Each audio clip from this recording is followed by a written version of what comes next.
1 แต้มพี่น้องหักตายเด้อนี่มันปลานินตัวหนึ่งเด้อ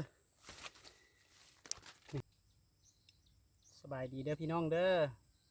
เอาพบกันคือเก่าทุกคนเลยจะพาพี่ทุกคนมายามรอบดักปลาเนาะน้ำขึ้นหลายโอ้สิได้ย่ายไม่ทั้งหมดเลยบ่ฮู้ว่าสิหมานบ่นี่นะเป็นแนวใดลองรุ่นน้ำกันเบิ่งเด้อทุกคนเด้อไป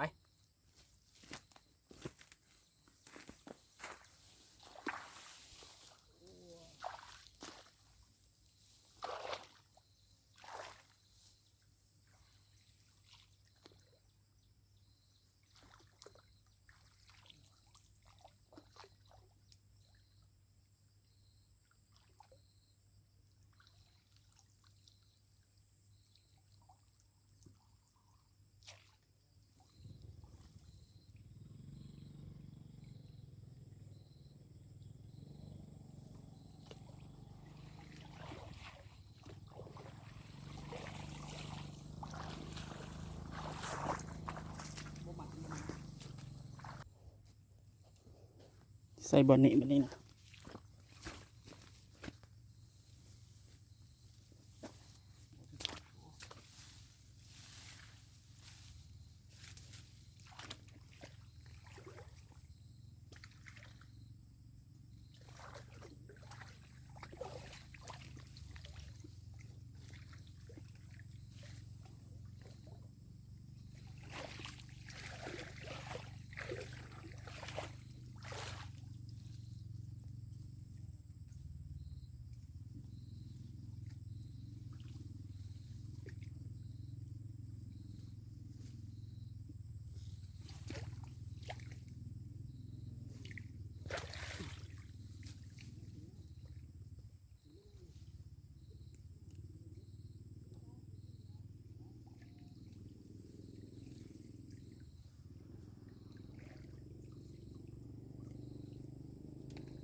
ไปเบิ่งหลังทัดไปรุ่นเด้อรุ่นน้ำกันอีกพี่น้องฝั่งนี้ฝั่งนี้นะรุ่นเด้อโอ้ยน้ำท่วมหมดแล้วพี่น้องเอ้ยน้ำท่วมเบิด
1 แต้มพี่น้องหักตายเด้อ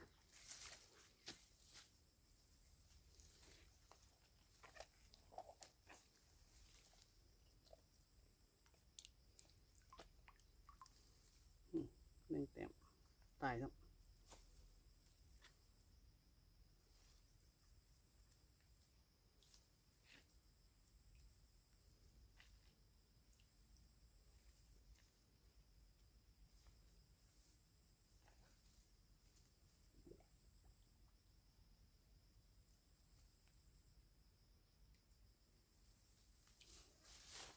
ทำกิจการงาน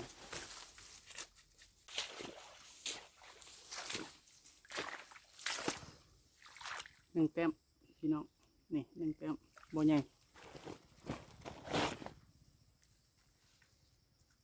ตายแล้วไส้งามๆเลย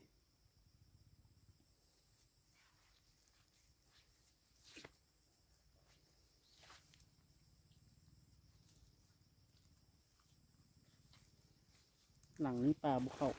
แก่นี่ขึ้นมึงเด้อพี่น้องเด้อหลังนี้เด้อน้ำขึ้นแห้งน้ำขึ้นสูงอีกน้ำท่วมหมดเลย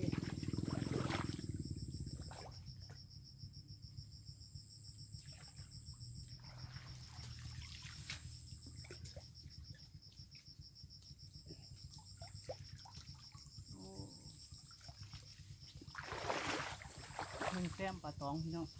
เป็นยังแค้นนี่ปลาตองตัวหนึ่งตองตัวหนึ่งพี่น้อง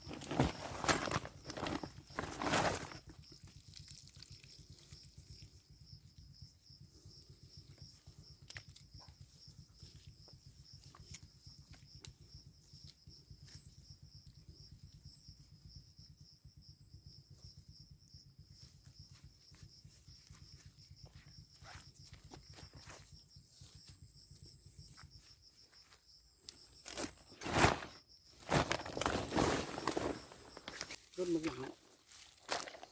หลังนั้นหันหมานปลาคอหลังนั้นนะนี่นะเด็กเอาลองรุ่นมึง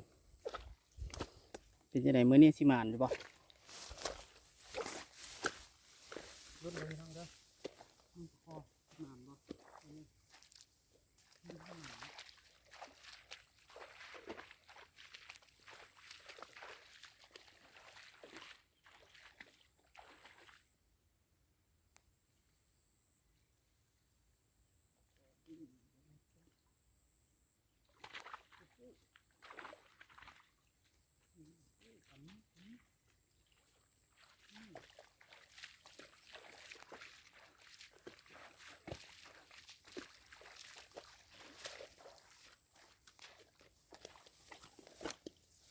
หมานคือเก่าพี่น้องหมานปลานินเด้อมือนี้เด้อนี่หมานปลานินตัวหนึ่งเด้อนี่พี่น้องเอ้ยหมานปลานินเด้อมือนี้เด้อ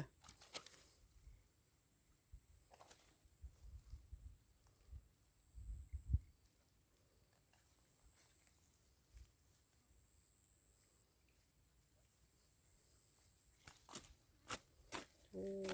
โหโอ้นี่ได้ปลานินตัวหนึ่ง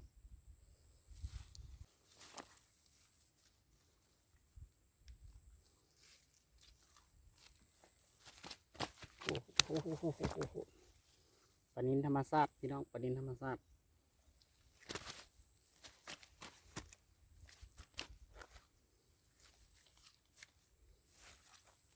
ไปใส่ไปก่อน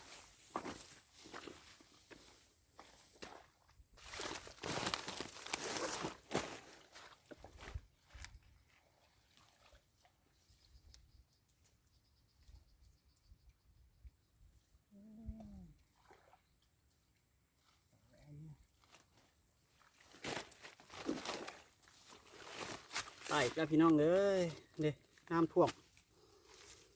ตายเบิด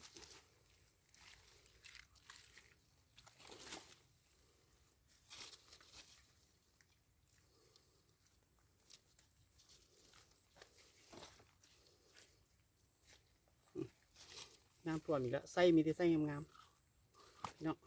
น้ำท่วมตายเบิด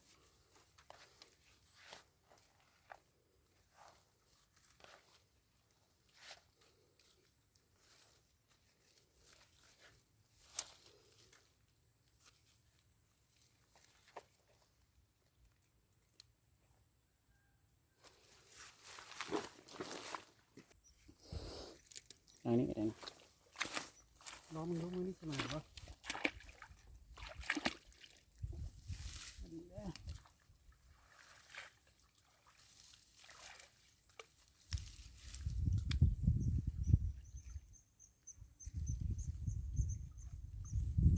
บอมาเลยเนี่ย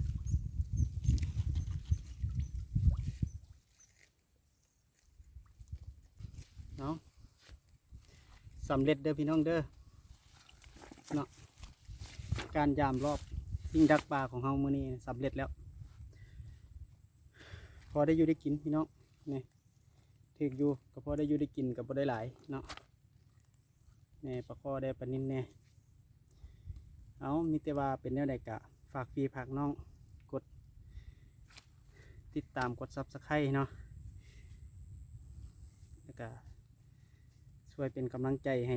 บ่าวบัตรเด้อพี่น้องเด้อในการเฮ็ดคลิปเนาะให้พี่ให้น้องได้เบิ่งตัดคลิปนี้สบายดีเด้อพี่น้องเด้อ